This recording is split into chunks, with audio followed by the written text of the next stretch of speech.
How's it going, everybody? Warmage here with a new series for the channel. Today we'll be taking on 911 First Responders. It's an older game made in 2006, but I felt like coming back to it, and we're going to go through the campaign. For episode number 1 today, we'll be going through the tutorial, so hopefully you guys end up enjoying it. If you do, make sure to drop a like, comment down below any feedback or any video suggestions, and make sure to subscribe if you're new, and turn on post notifications so you know when we post any new gaming related content. Anyways, let's get on with the tutorial. Hang on, I'm switching to channel 15. Okay. Hello and welcome to the team.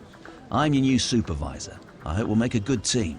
You'll receive your mission orders from me. I'll also maintain contact with you during the mission in order to give you any necessary information.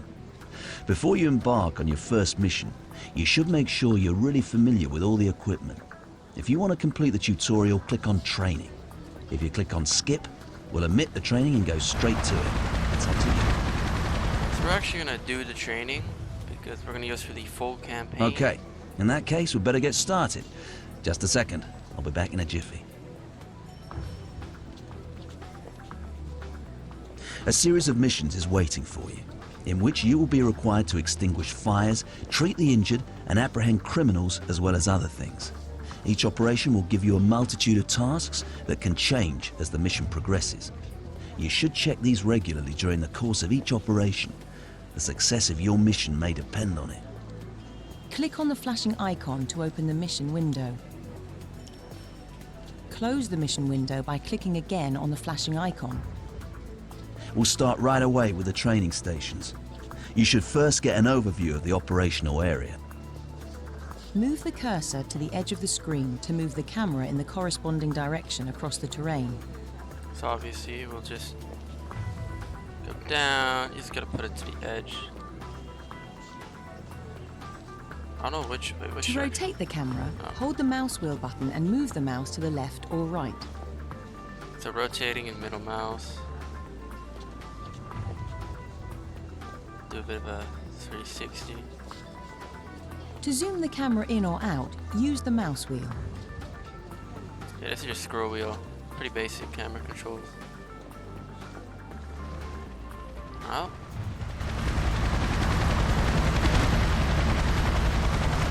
We use our fire simulator to train people to fight fires in buildings. You only have a limited number of personnel available to you here. Off you go. Open the vehicle selection of the fire brigade vehicles by clicking on the flashing icon in the control display. You will see a list of all the fire brigade vehicles currently available to you.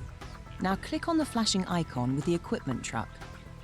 A firefighter is already on board the general purpose truck. Man the vehicle with another firefighter. Click on the flashing mini. Send the equipment truck to a rallying point in the area of operations. Click on the flashing icon. So yep, we're just gonna get Press it. the home key on your keyboard to quickly jump to the rallying point for your mission vehicles. I didn't know this was actually a thing, so... Select the equipment truck by left-clicking on it. Right-click on the flashing target to send the general purpose truck there.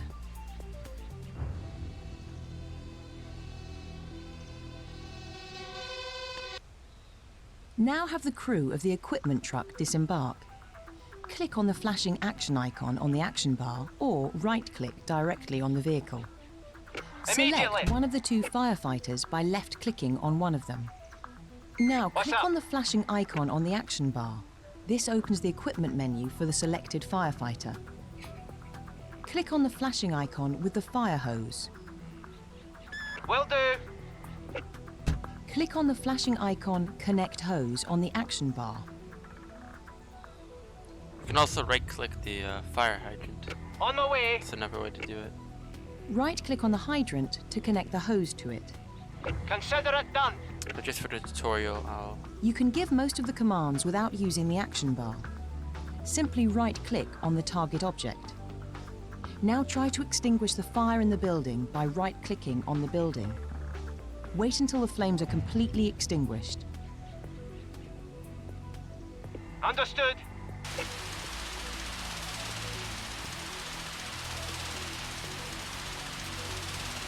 Now, to disconnect the hose from the hydrant, click on the flashing icon on the action bar. You can also just right-click the fire hydrant I'm on as well. Put down the hose so the firefighter can take on other tasks. Most of the Click on the flashing icon Put Down Equipment on the action bar, or right-click on the firefighter. Got it. most of the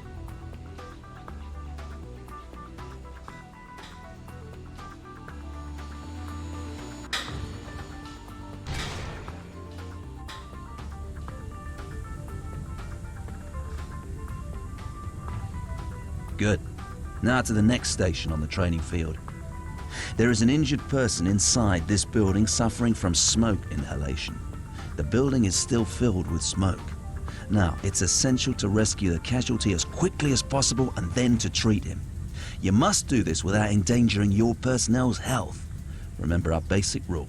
Whatever you do, always put the safety of your crews first.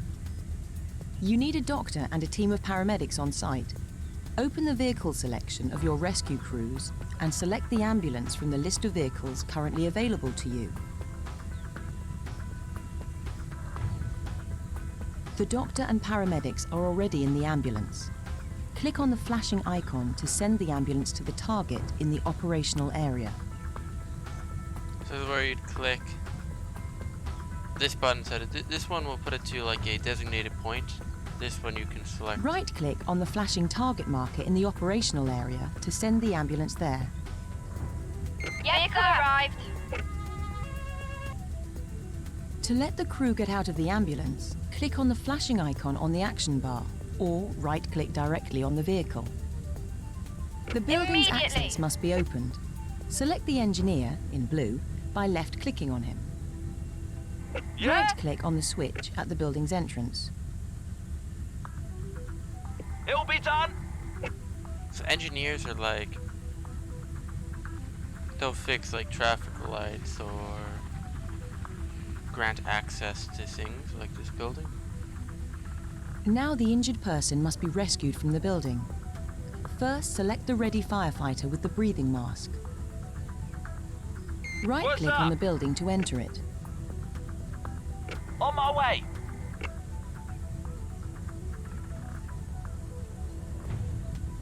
Right-click on the casualty to pick them up. I'm on it. Right-click on the flashing target marker to carry the casualty there.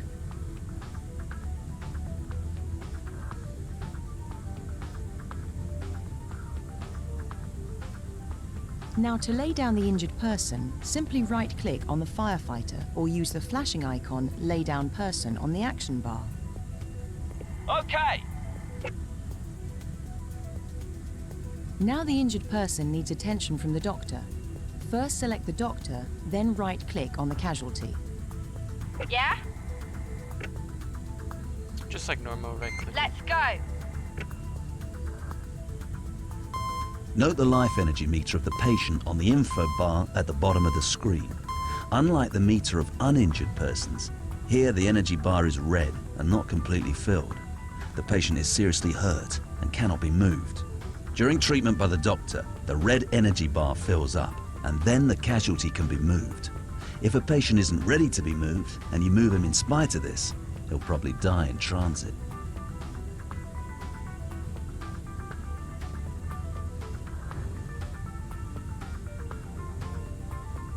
Finally, the injured person must be transported away. Select the paramedics and right-click on the casualty. Listening. Will be done immediately.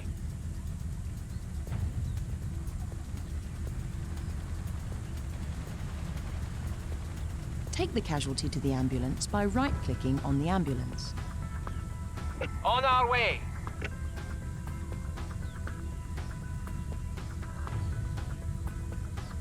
The doctor will stabilize the casualty during transport in the ambulance. Select the Listening. doctor and right-click on the ambulance. On our way.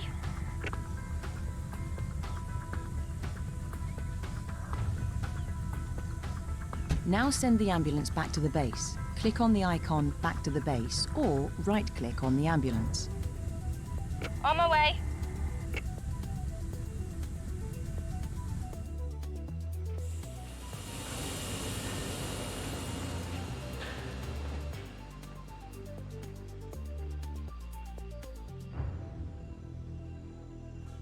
Okay, you've reached the last station on the training field. This is a simulation of a hostage situation inside a building.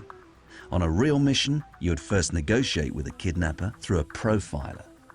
This training exercise assumes that these negotiations have failed. There is nothing else you can do but to neutralize the kidnapper in order to save the hostages. Be careful. Don't ever put the hostages' lives at risk in situations like this.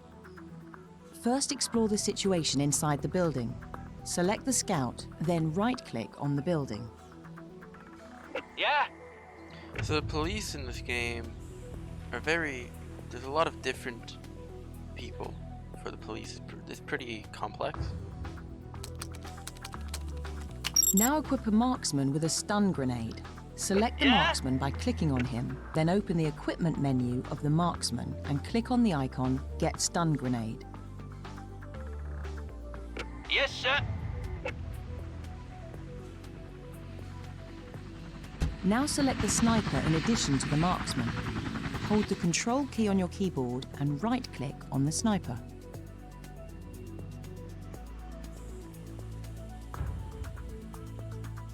Send both officers into the building. Simply right-click on the flashing marker inside the building. Instead of right-clicking there, you should be left-clicking to select them.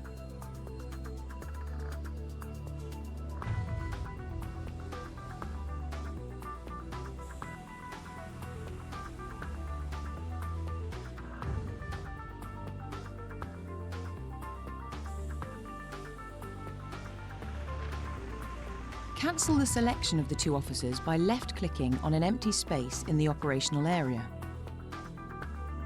Now select the marksman. Then click on the icon Throw Stun Grenade and afterwards right-click on the flashing marker in front of the screen. What's up?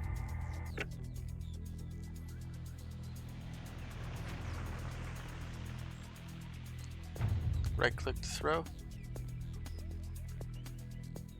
The kidnapper is temporarily disoriented. Let the sniper take aim.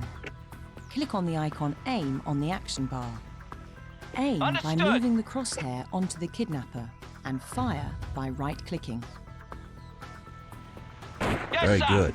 You're reacting thoughtfully and keeping control. I believe you'll get into this quickly. Now prepare yourself for your first mission. Good luck.